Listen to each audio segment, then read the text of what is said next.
सभी को नमस्ते। आपका हिंदी प्रज्ञा चैनल पर स्वागत है। हम पढ़ रहे हैं विसर्ग संधि। 3 नियम हमने देख लिए थे, अब आगे देखते चौथा नियम इसका क्या है। ये देखो विसर्ग संधि, यदि विसर्ग के बाद य रे ले वे है हो तो विसर्ग का ओ बन जाता है। य रे ले वे क्या है? अंतस्थे वर्ण है। अंतस्थे य रे ले वे क्या है? अंतस्थे वर्ण। ये आप याद रखें। से और है ऊष्म वर्ण है, तो ये जो है ये क्या है? ऊष्म वर्ण है। 4 ही अंतस्थे वर्ण है, 4 ही ऊष्म वर्ण है। तो ये 4 तो अंतस्थे वर्ण, यानी कि विसर्ग के बाद अंतस्थे वर्ण आ जाए और ऊष्म का है आ जाए तो विसर्ग का ओ बन जाता है। क्या बन जाता है? ओ बन जाता है। अब देखो, जैसे मनोयोग है तो इसका विच्छेद करेंगे, संधि विग्रह करेंगे तो क्या होगा? मन है प्लस योग, मन है प्लस योग। अब ये देखो, अब मन है प्लस योग। अब क्या है कि विसर्ग के बाद ये विसर्ग है और विसर्ग के बाद ये रे ले वे है, ये 5 वर्ण बताए हैं। तो यहाँ पर क्या आया? ये आ गया। तो ये विसर्ग का क्या बन जाएगा? ओ बन जाएगा। यहाँ मात्रा ओ की लग जाएगी। कहा? यहाँ पर ओ की मात्रा लग जाएगी, मनो योग। विसर्ग की जगह क्या हो गया? ओ की मात्रा लग गई।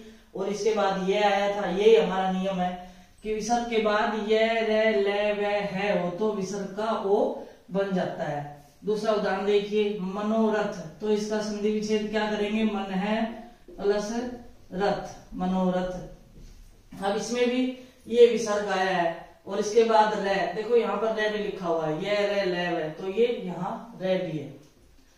तो विसर्ग का क्या बन गया? ओ बन गया। तो मनोरथ हो गया। विसर्ग का ओ बन गया और ये मनोरथ हो गया है। आगे मनोहर, मन है प्लस हर, ये इसका संधि विच्छेद होगा मनोहर का। अब मनोहर, इसमें भी है भी दे रखा है, देखो ये रे ले वे है और यहाँ विसर्ग आ गया। विसर्ग के बाद क्या आया? है आया तो ओ बन गया। तो ये न के ओ की मात्रा लग गई, मनोहर। तपोवन, तप है प्लस वन, तपोवन का क्या होगा? तप है प्लस वन, तो क्या हो गया? तपोवन। अब इसमें ये रे ले वे भी आया था यहाँ पर।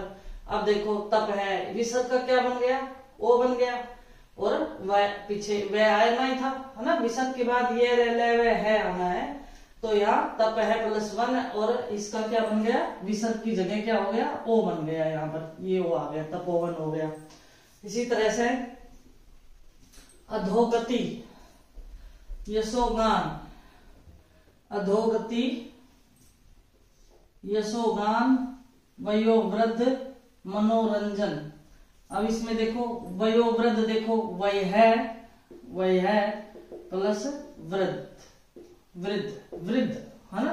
तो वय है प्लस वृद्ध। यहाँ विसर्ग है, विसर्ग के बाद वह आ गया तो यो ओ की मात्रा हो गई है। जैसे मनोरंजन, मन है प्लस रंजन, इसका क्या होगा? मन है प्लस रंजन, मनोरंजन। अब देखो ये विसर्ग का क्या हो गया? ओ हो गया और रे यहाँ पर आ गया, विसर्ग का ओ हो गया तो मनोरंजन हो गया। यश है प्लस गान, ये क्या है कि उदाहरण शायद मैंने गलत लिखे दोनों, ये उदाहरण दोनों नहीं आएंगे इसमें, ठीक है? ये उदाहरण नहीं आएंगे इसमें क्योंकि नियम ये इतना ही था। नियम यही था कि विसर्ग के बाद ये रे ले वे हो तो विसर्ग का ओ बन जाता है। तो इसमें ये सारे उदाहरण आएंगे। इन सारे वर्णों के मैंने उदाहरण आपको दे दिए। अब दूसरा देखो, यदि अगला 5वां जो नियम है वो क्या है? यदि विसर्ग से पूर्व ए आ से भिन्न कोई स्वर, यदि विसर्ग से पूर्व ए आ से भिन्न कोई स्वर या किसी वर्ग का तीसरा, चौथा और 5वां वर्ण, किसी भी वर्ग का तीसरा, चौथा और 5वां वर्ण क्या होता है? जैसे देखो कै, खे, ग, घ और ड, ये है कै वर्ग। कौन सा वर्ग है ये? कै वर्ग। तो इसका तीसरा, चौथा और 5वां वर्ण कौन सा हो गया? ग, घ, ड। ये तीसरा, चौथा, 5वां वर्ण हो गया।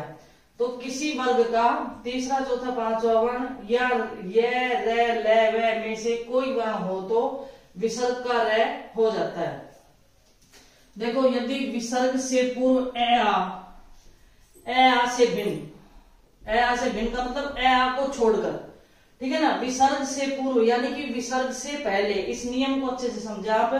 विसर्ग से पहले, विसर्ग ये चिन्ह होता है, इससे पहले ए आ से भिन्न यानी कि ए आ को छोड़कर अतिरिक्त से भिन्न कोई स्वर आए।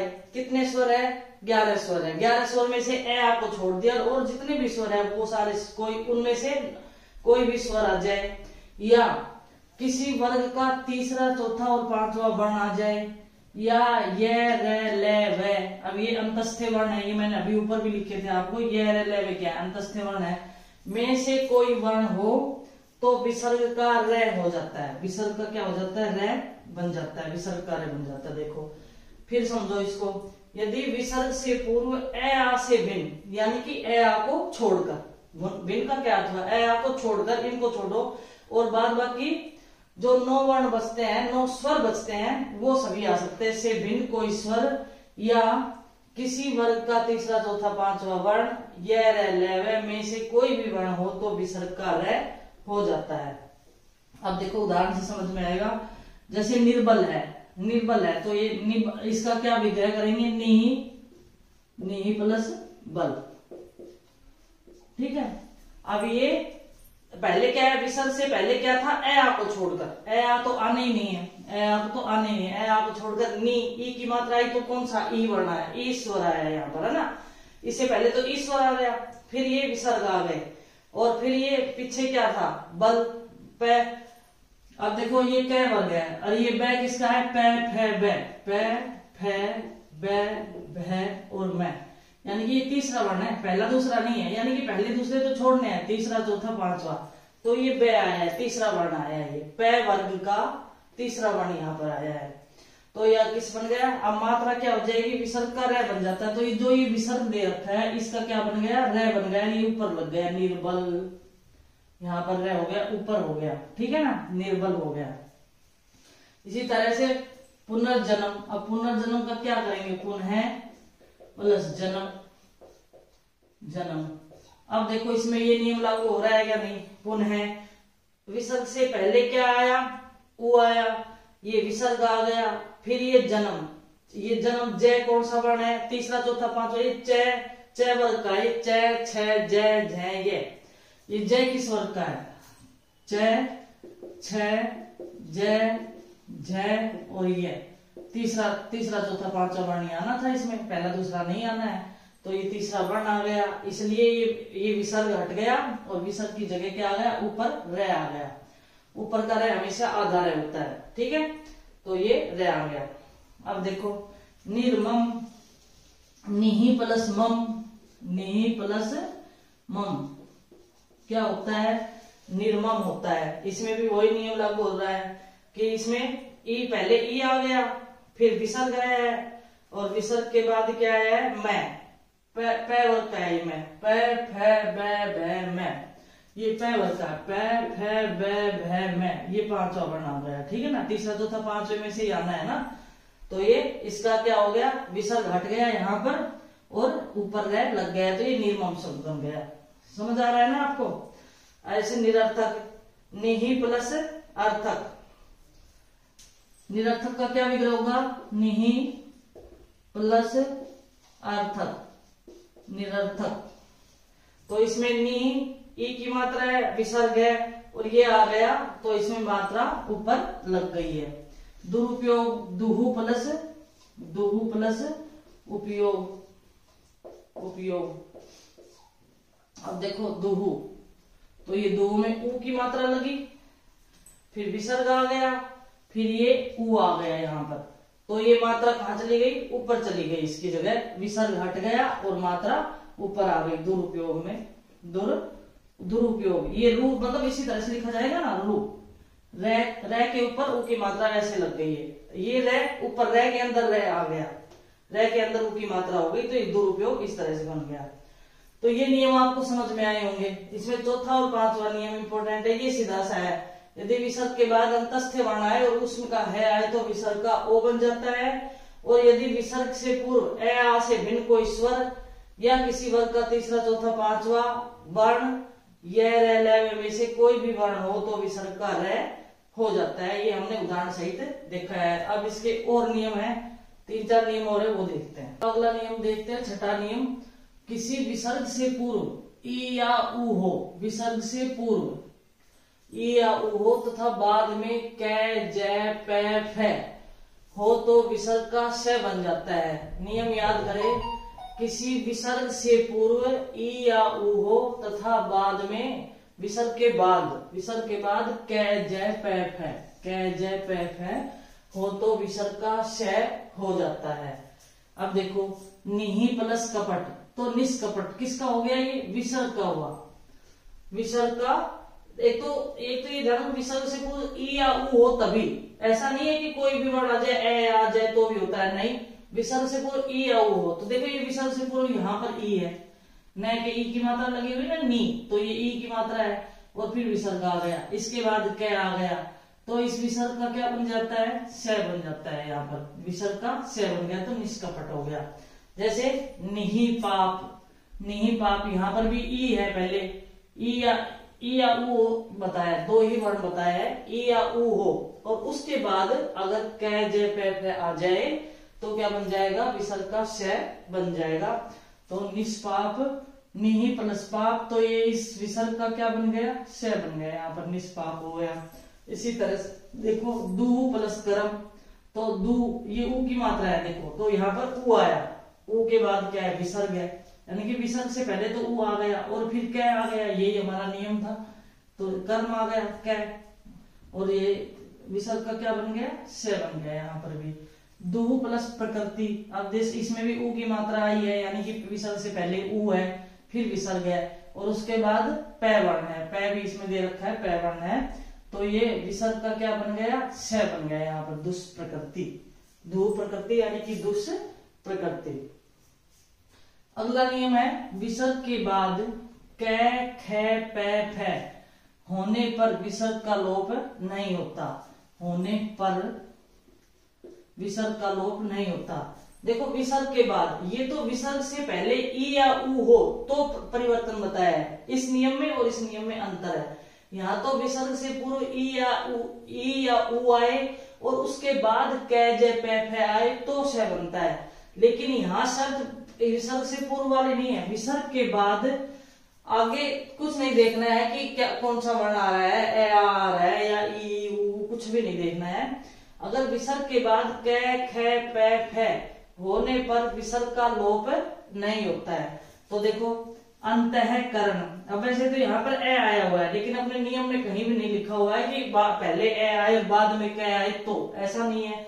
यहाँ नियम देखो नहीं तो ये देखो, यहाँ विसर्ग है अंतःकरण, तो ये क्या है कि विसर्ग का लोप नहीं होता है, यानी कि वैसा का वैसा रह जाता है। और इसे संधि की बजाय संयोग कहते हैं। संयोग क्यों कहते हैं? क्योंकि इसमें परिवर्तन नहीं होता। संधि का मतलब तो परिवर्तन होना है किसी न किसी वर्ण में, लेकिन यहाँ परिवर्तन नहीं हो रहा, यहाँ तो वैसे का वैसे है, विसर्ग हटा ही नहीं है।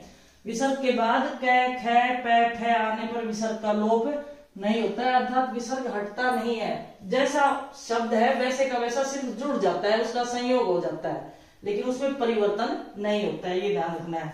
जैसे अंतः प्लस करण, तो ये अंतःकरण यूं का यूं आ गया, इसमें कोई परिवर्तन नहीं हुआ है। प्रातः प्लस काल, प्रातः काल, और शुद्ध भी यही है, ऐसा नहीं कि ये अशुद्ध हो गया, शुद्ध शब्द यही लिखे जाएंगे, इसी तरह से लिखे जाएंगे। प्रातः प्लस काल, तो ये प्रातः काल हो गया, इसमें भी कोई परिवर्तन नहीं हुआ। अगर यहाँ विसर्ग लगा हुआ है तो यहाँ पर भी लगा हुआ है, इक्वल हो गया, संयोग हो गया है। अधः पतन, तो इसका भी विसर्ग नहीं हटा है, देखो अधः पतन, यहाँ भी अधः पतन सीधा का सीधा लिख दिया गया है। और अंतः प्लस पुर, अंतः पुर, और ये शुद्ध भी इसी तरह से है। अगर आपके पेपर में शुद्ध अशुद्ध में भी आते हैं ना, तो ये शब्द जो है इसी तरह से लिखे जाएंगे, ये ही शुद्ध रूप है और इनमें कोई परिवर्तन नहीं हुआ है। वैसे तो लगभग सारों के आगे ए आया है, अगर ये आगे वाले देखें, लेकिन इस नियम में कोई आगे का देखना ही नहीं है कि आगे क्या आता है।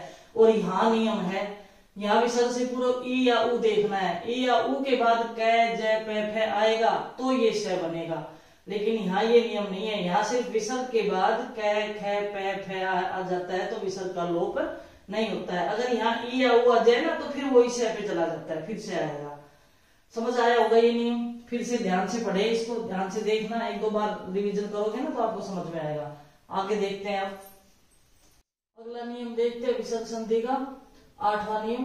यदि विसर्ग से पहले और पीछे ए हो तो पहला ए और विसर्ग मिलकर ओ या ओ हो जाता है। देखो ये तो संस्कृत का है, वैसे मैंने लिख दिया, आपके नियम में लिखा हुआ था, तो अपने हिंदी में तो यही होता है, ठीक है ना। ये संस्कृत में इस तरह से लिखा जाता है, वो उच्चारण के हिसाब से। तो यदि विसर्ग से पहले और पीछे ए हो, ये ध्यान से देखिए, विसर्ग से पहले और पीछे, विसर्ग से पहले भी ए हो और पीछे भी ए हो तो पहला ए और विसर्ग मिलकर ओ बन जाते हैं। कौन सा? पहला ए और विसर्ग दोनों मिलकर, जो विसर्ग से पहले आया है वो वाला ए और विसर्ग दोनों मिलकर क्या बन जाते हैं? ओ। ये संस्कृत में लिखा जाता है इस तरह से, या ओ हो जाते हैं। कई बार हिंदी में भी इस तरह से अक्षर लिखे गए, इसलिए मैंने थोड़ा लिख दिया यहाँ पे, ओ हो जाते हैं। तथा पिछले ए का लोप हो जाता है। देखो विसर्ग से पहले और पीछे दोनों तरफ ए हो तो पहले वाला ए और विसर्ग मिलकर तो ओ बन जाता है, और जो पीछे वाला ए है उसका लोप हो जाता है। अब देखो उदाहरण से समझ में आएगा, जैसे यस है प्लस अभिलाषी। अब यस है, अब इसमें ए सम्मिलित है स में, मैंने आपको नियम बताया है कि स के नीचे अगर हल चिन्ह लगा दे तो वो आ रहा है, लेकिन अभी इसमें ए सम्मिलित है। ये किससे बना है? स प्लस ए से मिला हुआ है और तब ये बना है स, ठीक है। इसमें ए सम्मिलित है, यानी कि ये विसर्ग से पहले ए आ गया यहाँ पर, और यहाँ पर भी है, ये विसर्ग से पहले वाला है, ये यहाँ विसर्ग आ गया और ये भी ए है, तो इसे क्या बना? यशोभिलाषी। ये मैंने संस्कृत के हिसाब से लिख दिया है। इस तरह भी कई बार हिंदी में भी शब्द कई बार लिखे होते हैं, लेकिन अगर इस तरह से आ जाए तो आपको ध्यान रहना चाहिए, इसलिए मैंने एक शब्द इस तरह से लिख दिया, वरना इसको यशोभिलाषी भी बोल सकते हैं, यशोभिलाषी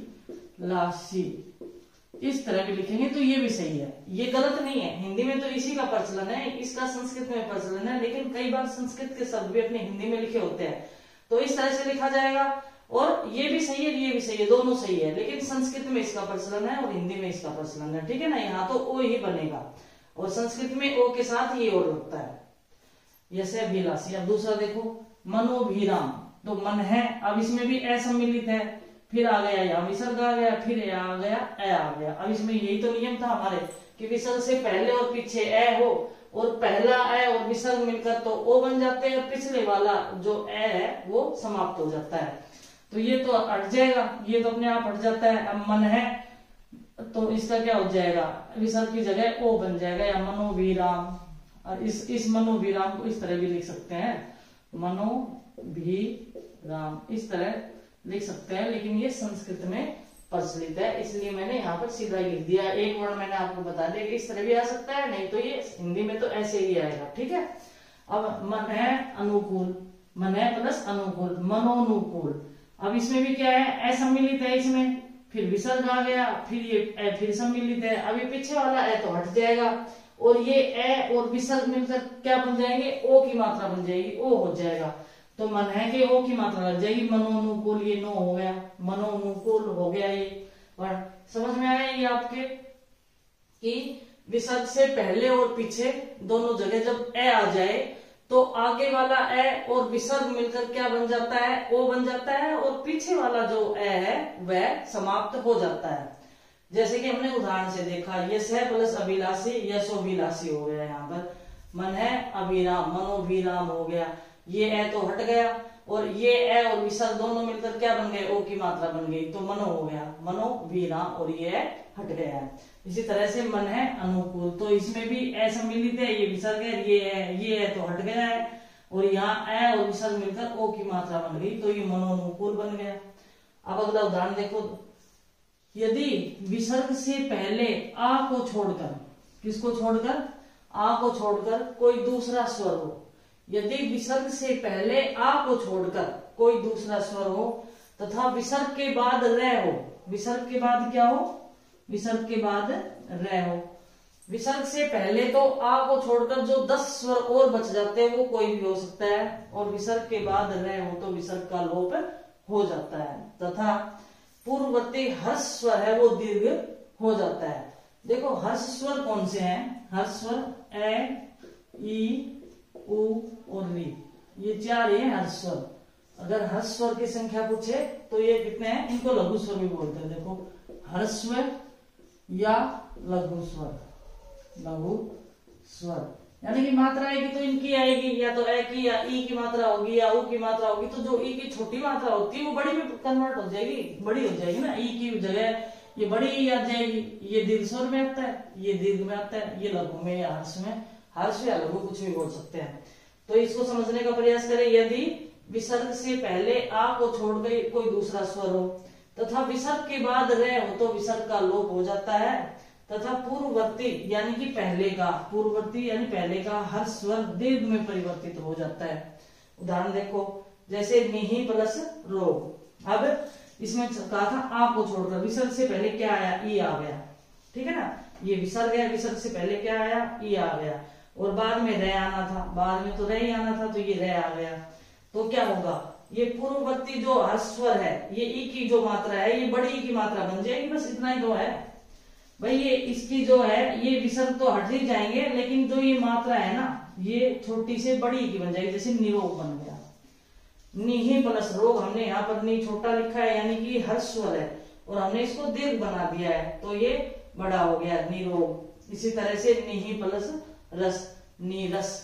अब इसमें भी यही शर्त थी हमारी कि आ को छोड़कर कोई भी आगे विसर्ग से पहले कोई स्वर आ सकता है, तो विसर्ग से पहले ये ई स्वर आया है और बाद में रे आना था, बाद में रे आते ही ये मात्रा क्या है, बड़ी बन जाती, नीरस हो गया। ये निहि प्लस रस का क्या हो गया, नीरस हो गया। यानी कि यहाँ परिवर्तन मात्रा में हो गया, ये हर्ष स्वर से दीर्घ स्वर में परिवर्तित हो गया है, ये ध्यान रहे। फिर देखो इसको, यदि विसर्ग से पहले आ को छोड़कर कोई दूसरा स्वर हो, यानी कि सिर्फ आ नहीं आना चाहिए और कोई भी स्वर हो सकते हैं, यहाँ तो हमने ई और ई के उदाहरण देखे हैं, और विसर्ग के बाद रे हो तो विसर्ग का लोप हो जाता है। जैसे कि नीरस में निहि प्लस रस, निहि प्लस रोग, और इससे बन गया निरोग, और मात्रा होगी बड़ी, छोटी मात्रा नहीं आएगी, ये शुद्ध भी यही है। और निहि प्लस रस, नीरस, यहाँ भी बड़ी की मात्रा आएगी और यही शुद्ध है। इस तरह से आज हमने विसर्ग संधि पूरी कर ली है। जो 10वीं के सिलेबस में जो टॉपिक था संधि, संधि के कई वीडियो बन गए हैं इसमें, स्वर संधि, व्यंजन संधि और विसर्ग संधि। तो ये आपका कंप्लीट होता है। आगे कोई और टॉपिक देखते हैं। धन्यवाद सभी का।